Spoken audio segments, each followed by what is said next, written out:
Hey, what's up YouTube? It's Talk 101. So, finally got tagged by the berm. He's about 9.5 feet. Honestly, he doesn't bite very hard. But he definitely didn't want to let go. No, my reaction was, oh shit, you little fucker. And then practically just, what I did was just grab him by like the back of his neck, like so I can get a hold of his jaws.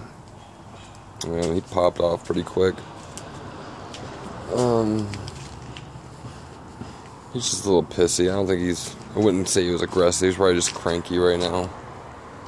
He's acting kind of weird though. Like he's like he'll lay his head down and then like it'll like shake. It's weird. I've never seen that in a snake.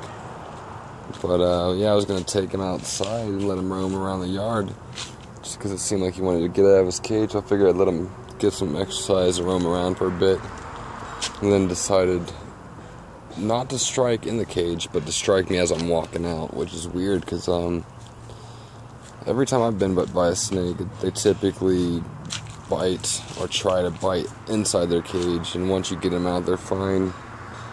But oh well. I'll hold him later.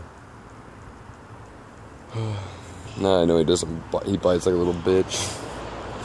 No, he really doesn't bite that hard. Like, I think that's like the biggest fear of people is getting bit by a snake. I think that's everyone's biggest fear. Is like, oh no, what if it bites me? Like me, I mean, for granted, the arm is definitely meatier than like getting bit in the hand or the finger, but their teeth really aren't that bad. I mean, when you're looking at like a 20-foot retic, then you're looking at a pretty gnarly bite. But 9-10-foot burmese python, that's not that bad. I mean, he got me pretty good. He got a nice little grip on my arm, but I'm not freaked out by it. I've been bit by many snakes, but he's by far the biggest snake I've been bit by. But oh well, it's whatever. I'm still alive, still breathing, still kicking, still liking snakes. I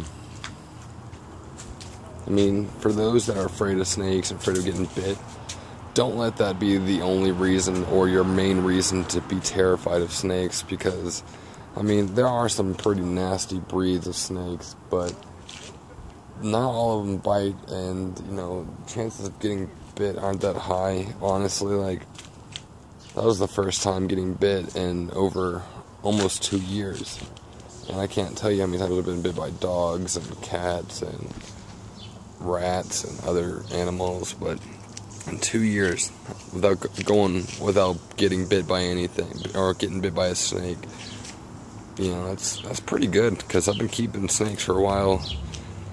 And if you see on the video from like a year and a half, 2 years ago, it's Andy bit me. That was the last time I got bit by a snake.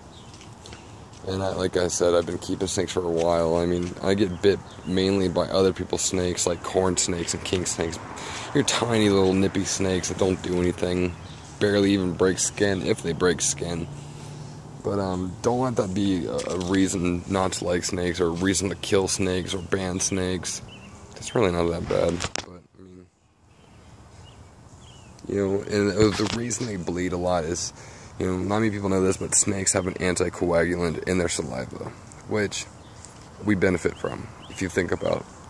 I mean, snakes are pretty clean animals, but with the anticoagulant, it makes you bleed more, which is good, because any bacteria that they have in their mouth, you bleed out. So you're not really at risk of infection or disease or anything like that. So be thankful that snakes have that kind of,